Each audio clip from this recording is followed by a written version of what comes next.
That was awesome time when I received, क्योंकि मैं बॉम्बे में नहीं थी, I was at कोयम्बटूर, तो मुझे राजश्री प्रोडक्शन से एक टेलीग्राम मिला। तो उसमें राजश्री प्रोडक्शन ने मुझे, उसमें लिखा हुआ था कि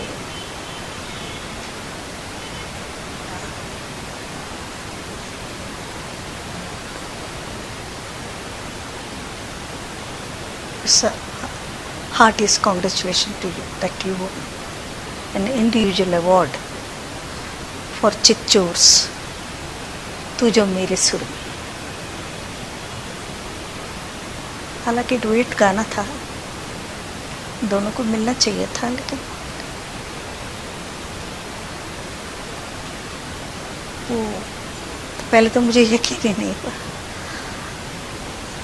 लेकिन बाद में जब अवार्ड लेने गई तो वो तो जिंदगी भर याद रहेगा। आपने सही कहा, दादा रविंद्र जैन के साथ जो म्यूजिकल, जो उनके गाने जो मैंने गाए, या स्पेशली राजश्री जो प्रोडक्शन है, और वहाँ जो मेकर्स, जो सारी फैमिली है, एक जिसमें राजकुमार बड़जात्या सर, मैंने इनको इतना इन्वॉल्व देखा है। वरना ठीक है, डायरेक्टर अगर इन्वॉल्व होते हैं तो उनकी कहानी होती है, वो एज ए डायरेक्टर उस स्टोरी के साथ होते हैं। म्यूजिक डायरेक्टर की इन्वॉल्वमेंट इसलिए होती है कि उसको उसके म्यूजिक की वजह से वो कहानी से जुड़ा हुआ होता है। पहले ये जुड़ाव ज़्यादा गहरा था। ऐसे नहीं कि एक गाना बना हुआ है, इसको इस फिल्म में लगा देते हैं, ऐसा नहीं था। खास अमुक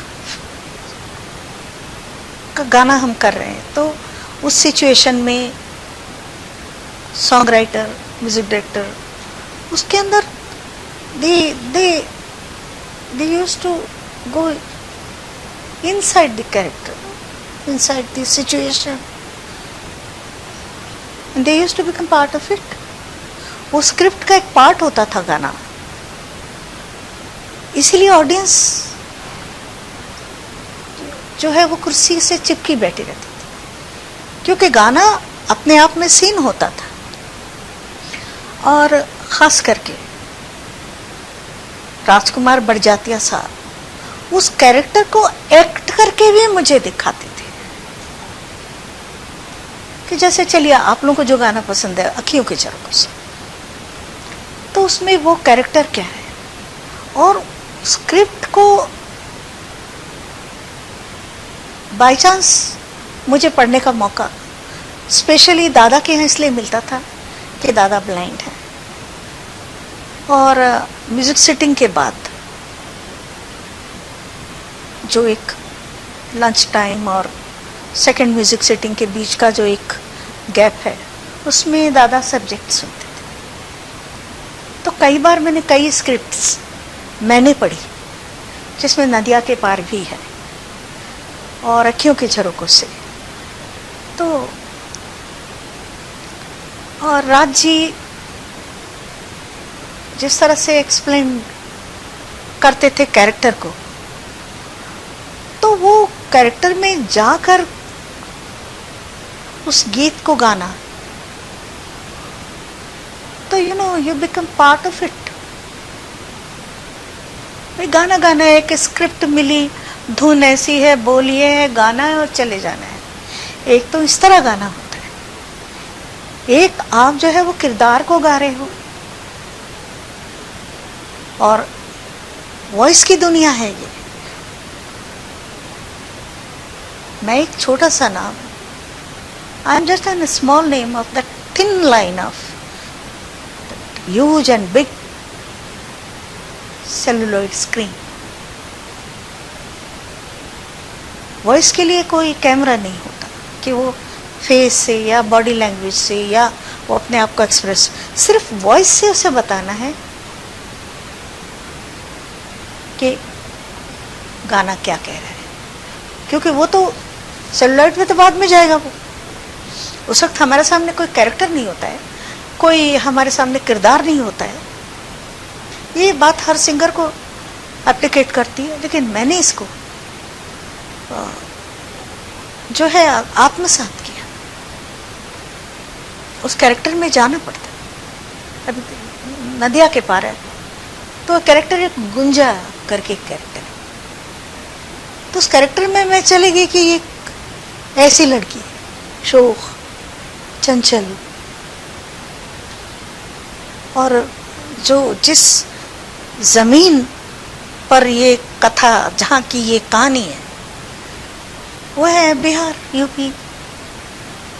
तो वहाँ का डिक्शन, तो तब मेरे पिता की दी हुई तपस्या और विद्या मुझे काम आई। जो फोक और ये सारी जो लैंग्वेजेस, तो कहाँ कैसा एक्सप्रेशन आना चाहिए। तो अखियों की झरोकों में वो जब जो रोमांटिक सिचुएशन है, वहाँ मुझे कैसी अप्रोच है गाने की, गाना क्या कह रहा है। लेकिन वही लाइनें जब उसमें सैड मूड में आती है कि लड़की को पता है कि शी इज गोइंग, वो तो इतना टफ सिचुएशन था कि कुछ समझ में नहीं आ रहा था कि क्यों नहीं जहन में जा रहा है। फिर दादा ने उसी पर फिर लिरिक्स चेंज करके भेजा। जब वो गाया तो क्योंकि वो इतना ज़्यादा परफेक्ट था, जो बिल्कुल सूट कर रहा था सिचुएशन को, तो कहा हाँ अब मिला है, यस आई वांटेड दिस। और वहाँ थोड़ा सा मैंने सोचा ये टेक ये लोग कट करेंगे, क्योंकि एक हल्की सी लास्ट में रोना आ गया था मुझे। उन्होंने कहा हमें यही चाहिए। तो आज भी ऑडियंस मेरे श्रोता है, मैं चाहे कितना भी मॉडर्न गाना ले जाऊं, कुछ भी ले जाऊं, लेकिन ये सब गाने मुझे गाने ही पड़े। और श्रोता, और इतनी छोटी छोटी उम्र के 2 बच्चे आए थे, मैं लास्ट टाइम जहाँ परफॉर्म कर रही थी, उन्होंने मुझे ऐसा गाना मुझे फरमाइश किया। एक फिल्म बनी थी सुने ना, उसमें गाना है मेघा करके।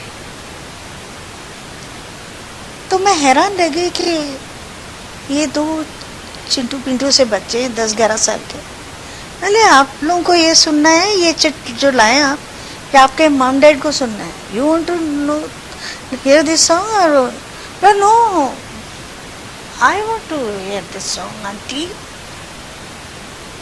मैं हैरान रह गई। तो मैं ये थर्स्ट जो म्यूजिक की है वो आज ऑडियंस में है, या आप तक ये बात पहुंचाना चाहती हूँ।